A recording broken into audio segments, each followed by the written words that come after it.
अस्सलाम वालेकुम वरहमतुल्लाहि वबरकातुहू। जी हाँ, आप वीडियो की स्क्रीन पर जो बुज़ुर्ग आलिम दीन की तस्वीर देख रहे हैं, ये जनाब हज़रत मौलाना कारी अलीमुद्दीन क़ासमी रहमतुल्लाह अलैह है। इनके बारे में मैं आज तज़किरा करने वाला हूँ, जो हज़रत मौलाना उबैदुल्लाह क़ासमी साहब अखबार में शाये करवाए हैं। और मैं आपको बता दूँ कि उलमाए सलासा का मैं ज़िक्र कर रहा हूँ, जैसे मौलाना सिद्दीक़ साहब रहमतुल्लाह अलैह, कारी अलीमुद्दीन साहब रहमतुल्लाह अलैह, और मेरे वालिद मोहतरम हज़रत मौलाना अख्तर हुसैन मज़ाहरी साहब के बारे में। तो कल मैं अपने वालिद मोहतरम के बारे में तज़किरा किया था। आज मैं हज़रत मौलाना कारी अलीमुद्दीन क़ासमी रहमतुल्लाह अलैह के बारे में तज़किरा कर रहा हूँ। आप गौर से समाअत फरमाएँ। हज़रत मौलाना कारी अलीमुद्दीन क़ासमी रहमतुल्लाह अलैह जो है 31 जनवरी 2018 को अल्लाह के प्यारे हो गए थे। हज़रत मौलाना कारी अलीमुद्दीन क़ासमी साहब बुनियादी तौर पर रातू थाना के कस्बा बनापीड़ी ज़िला रांची के रहने वाले थे। मादरे इल्मी दारुल देवबंद से फारिगुत तहसील, एक बेबाक, निडर और हक की राह में बिला खौफ व ख़तर और किसी की लानत मलामत की परवाह किए बगैर खड़े हो जाने वाले और बातिल के सामने मजबूती के साथ जो है मजबूती के साथ डट जाने वाले आलिम दीन थे। हिंदपीढ़ी रांची में शादी हो जाने के बाद शहर ही में मुस्तकिल तौर पर आबाद हो गए, जहां उन्हें अपनी दीनी व माशरती खिदमात की बुनियाद पर बेपनाह शोहरत मकबूलियत हासिल हुई। अपने इब्तदाई ज़माने में हिंदपीढ़ी रांची की छोटी मस्जिद में चंद साल इमाम खिताबत करने के बाद मदीना मस्जिद हिंदपीढ़ी के फाउंडर इमाम खतीब बहाल किए गए और अपनी ज़िंदगी की आखिरी लम्हात तक मदीना मस्जिद के इमाम खिताबत से वाबस्ता रहे। कारी अलीमुद्दीन क़ासमी साहब की इस दीनी खिदमात की वरासत का हक उनके छोटे लड़के जनाब मौलाना कारी अंसारुल्लाह क़ासमी साहब बहुस्न खूबी अंजाम दे रहे हैं। मदीना मस्जिद की मौजूदा वसीअरीज़ इमारत की तामीर में कारी अलीमुद्दीन क़ासमी साहब की बड़ी कुर्बानी है। कारी साहब ने अपनी पूरी ज़िंदगी मदीना मस्जिद की तामीर व तरक्की में लगा दी। मुझे मौलाना उबैदुल्लाह साहब फरमाते हैं कि मुझे याद है कि सुबह की नमाज के बाद कारी साहब हिंदपीढ़ी के एक एक घर का दरवाज़ा खटखटाते और हर एक से बड़ी बेतकल्लुफ़ी के साथ मस्जिद के तामीर के लिए चंदा वसूल करते और लोग खुशदिली से दे भी देते। चूँकि मस्जिद की आमदनी का कोई मुस्तकिल ज़रिया नहीं था सिवाय अवामी चंदा के, जो कारी साहब को ही करना पड़ता था। उलमा जानते हैं कि सबसे मुश्किल तरीन और नफ्स को मारने वाला काम मस्जिद या मदरसा का चंदा करना है। इसलिए जब कभी कहीं मस्जिद या मदरसा का चंदा का ऐलान हो तो हमें खुशदिली के साथ मसाजिद और मदारिस में चंदा देना चाहिए, बशर्ते कि वह इमारत शरिया के अलावा दूसरे मुअतबर ज़राए से भी तस्दीक शुदा हो। कारी साहब बताया करते थे कि हम लोगों ने जब देवबंद से फरागत के बाद अपने इलाके में दावत व तबलीग और दूसरे इस्लाही काम करना शुरू किया तो बड़ी मुश्किलात और परेशानियों का सामना करना पड़ा, क्योंकि पूरे इलाके में शिरकत व बिदअत और बाप दादा की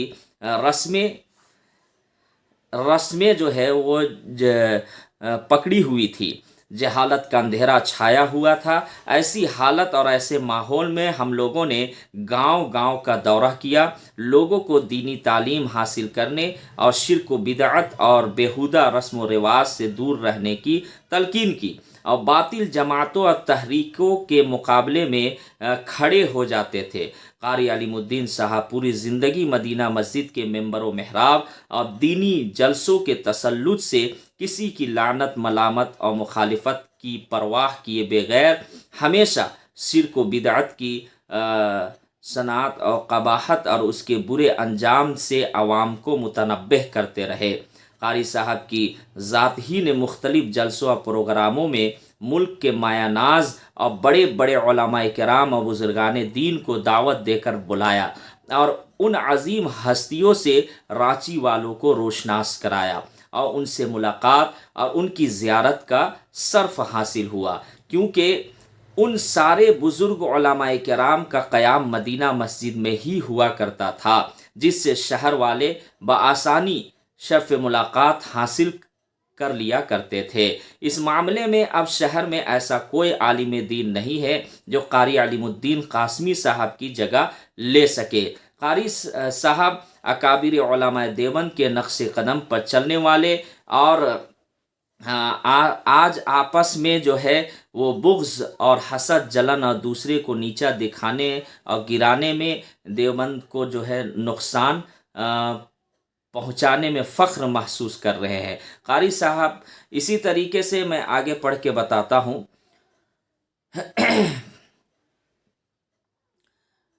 کہ قاری علیم الدین صاحب جو ہے وہ گاؤں گاؤں کا دورہ کیا اور اصلاح معاشرہ کے میدان میں غرا قدر خدمات اور کارنامے انجام دیے۔ قاری صاحب نے اپنی تمام بیٹیوں کا نکاح غیر عالم کے بجائے عالم دین سے کرایا، اور جو ہے وہ اسی طریقے سے آپ جانتے ہوں گے کہ ان کے بیٹوں کو بخوبی کی دینی خدمات انجام دے رہے ہیں۔ اس میں سے قاری صہیب صاحب بھی ہیں، قاری مولانا انصار اللہ قاسمی صاحب بھی ہیں، اسی طریقے سے اور مولانا رضوان قاسمی صاحب بھی ہیں۔ تو اسی طریقے سے دینی خدمات قاری علیم الدین صاحب کے صاحبزادے کر رہے ہیں۔ اسی طریقے سے قاری علیم الدین صاحب کے بارے میں بتایا جا رہا ہے کہ قاری صاحب اکثر و بیشتر نماز پڑھانے کے بعد اپنے کمرے یا مسجد کے صحن میں قرآن کثرت کے ساتھ تلاوت کرتے ہوئے نظر آتے تھے۔ قاری علیم الدین صاحب قاسمی ایک ایسی شخصیت کا نام تھا کہ ان کے بوڑھے جوان، ان کے ہم عمر سب دوست کی طرح تھے۔ لوگ ان سے خوب ہنسی مذاق کیا کرتے تھے اور بھی لوگوں سے خوب مذاق کیا کرتے تھے۔ یہ لوگ ان کے مذاق کا برا نہیں مانتے اور نہ لوگوں کا مذاق جو ہے کا برا مانتے تھے۔ بہت خوش مزاج تھے، خوش اخلاق، مہمان نواز، صاحب علم و فضل کے مالک تھے۔ قاری صاحب کے مولانا صدیق صاحب مظاہری بتاتے ہیں کہ اپنی جوانی کے دنوں میں قاری صاحب جب نماز میں جلسوں میں قرآن کی تلاوت کرتے تھے تو لوگ قاری صاحب کی تلاوت قرآن کو بڑے ذوق و شوق کے ساتھ سنتے تھے، اور اسی طریقے سے اپنی زندگی ہی میں اپنے چھوٹے لڑکے قاری صاحب جو ہے اپنے چھوٹے لڑکے مولانا قاری انصار اللہ قاسمی صاحب کو اپنی جگہ امام و خطابت اور ممبر و محراب کی ذمہ داریوں کو بحسن خوبی نبھانے کا سلیقہ سکھا دیا تھا، جس کی بنیاد پر مدینہ مسجد کے امام و خطابت اور ممبر و محراب کی ذمہ داری جناب مولانا قاری انصار اللہ قاسمی صاحب بحسن خوبی کے ساتھ انجام دے رہے ہیں۔ اور اسی طریقے سے ان کے لڑکے قاری صہیب صاحب ہیں، آپ حضرات جانتے ہوں گے، وہ مدرسہ عالیہ کے مدرس اور یہاں کے خدمات ان کی ہے۔ تو اس ویڈیو کو زیادہ سے زیادہ شیئر کریں۔ السلام علیکم۔